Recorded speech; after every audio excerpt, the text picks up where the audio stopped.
నమస్కారం ప్రేక్షకులకి శ్రీ గురుభ్యో నమః. ఈరోజు మంచి విషయంతో నేను మీ ముందుకు వస్తున్నాను.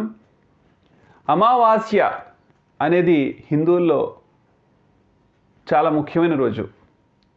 అమావాస్య రోజుని మనం ఏం చేయగాలి ఏం చేయకూడదు అనేది మనం తెలుసుకుందాం. కొన్ని శుభకార్యాలు అమావాస్య రోజుని చేయకూడదు, కొన్ని కార్యక్రమాలని అమావాస్య రోజుని నిషిద్ధం చేయడం జరిగింది.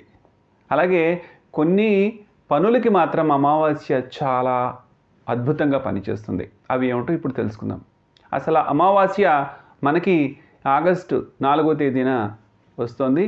ఈ ఆగస్టు 4వ తేదీన కొంతమంది వక్తలు చెప్తున్నారు సూర్యగ్రహణం ఉందని.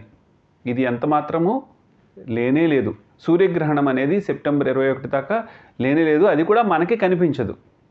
కాబట్టి దాని గురించి ఎటువంటి ఆందోళన, సూర్యగ్రహణం గురించి ఆందోళన చెందవలసిన అవసరం లేదు. దాని తాలూకా ఫలితము మనకి లేదు. సూర్యగ్రహణం లేనే లేదు.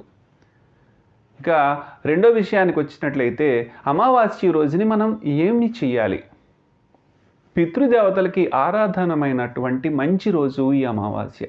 ఈ అమావాస్య రోజున మనం పితృదేవతలను కనుక ఆరాధించినట్లయితే మనం వారి యొక్క ఆశీస్సుల్ని మనం పొందగలం. ఈ అమావాస్య రోజుని రాహుకాలానికి మంచి రోజు. ఈ అమావాస్య రోజుని రాహుకాలానికి మంచి విశేష ఫలితం ఉంటుంది. ఈ రాహుకాలం అనేది ఎప్పుడు వస్తుంది అనేది మనం చూద్దాం. మధ్యాహ్నం 12 నుంచి 2 గంటల వరకు ఇది ఉంది. కాబట్టి ఈ కాలంలో ఈ 2 గంటల సమయంలో కూడా జపం చేసిన మనకి మంచి ఫలితం ఉంటుంది.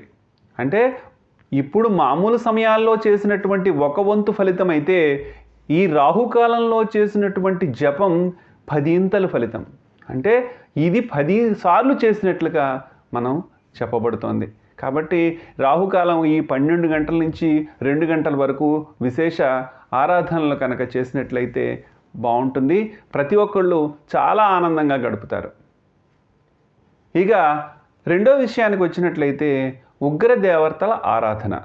ఈ అమావాస్య రోజుని ఉగ్రదేవతల్ని ఆరాధిస్తూ ఉంటారు ప్రతి ఒక్కళ్ళు కూడా. ఉగ్రదేవతలు అంటే ప్రత్యంగర, కాళి, భద్రకాళి వీళ్ళందరినీ చేసినప్పుడు మనం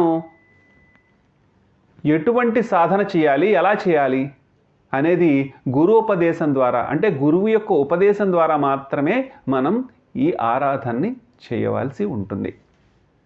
ఏమాత్రం బీజాక్షరాలు తప్పు పలికినా వారి ఇంట్లో మానసికంగా అశాంతి, వారికి మానసికంగా అశాంతి, చాలా ఇబ్బందులు, ఆరోగ్యకరమైన సమస్యలు ఏర్పడే అవకాశం ఉంటుంది.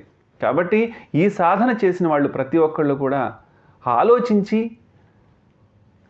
గురూపదేశంతో తీసుకుని మంచి ఫలితాన్ని పొందండి. సాధన చేయండి, మంచి ఫలితాన్ని పొందండి. ఏ ఇబ్బంది ఉండదు. వారింట్లో అష్టైశ్వర్యాలు, ధనధాన్యాలు అన్నీ కలుగుతాయి. ఇంకపోతే పితృదేవతల యొక్క ఆశీర్వచనం కూడా చాలా బాగుంటుంది. ఉదయాన్నే లేవండి, స్నానపాదాదులు చేయండి. వీలైతే దగ్గరలో ఉన్నటువంటి నదిలో కానీ సముద్రంలో కూడా స్నానం చేసినట్లయితే మంచి ఫలితం ఉంటుంది. పితృదేవతల యొక్క ఆరాధన చేసినట్లయితే చాలా ఫలితం ఉంటుంది. ఈ అమావాస్య రోజుని నిష్టగా ఉండండి. ఒంటిపూట భోజనం చాలా మంచిది. అలాగే మాంస ఆహారం ఏదైనా తినేవాళ్ళు ఎవరైనా ఉంటే కనుక అమావాస్య రోజున మాత్రం దానిని తినకండి దయచేసి. ఇలా విశేషంగా ఉండి మీరు మీ కుటుంబ సభ్యులు అందరూ కూడా సుఖశాంతులతో ఆనందంగా ఉండాలని నేను మనస్ఫూర్తిగా కోరుకుంటున్నాను. స్వస్తి. మొట్టమొదటిసారి మన ఛానల్కి వచ్చి చూసి ఆదరించేవారు ప్రతి ఒక్కళ్ళు కూడా సబ్స్క్రైబ్ చేయండి, షేర్ చేయండి, లైక్ చేయండి. అలాగే బెల్ ఐకాన్లో మీరు చూసి క్లిక్ చేయండి.